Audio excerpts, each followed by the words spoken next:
Hey everyone, welcome back to another YouTube video, and in this video I'll be showing you guys how to fix Pinterest search not working. First of all, close Pinterest completely and then reopen it. Next, turn off any VPN that is on that may block filters.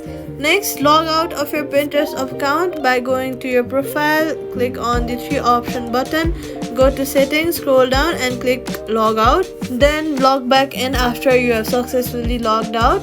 Next, we're going to go to your app store, search for Pinterest and make sure your app is updated to the latest version. Safety tip: do not click on suspicious search booster links. And also, quick fix: switch to mobile data temporarily to see if Wi-Fi is the issue, and that's it. Subscribe for more quick fixes.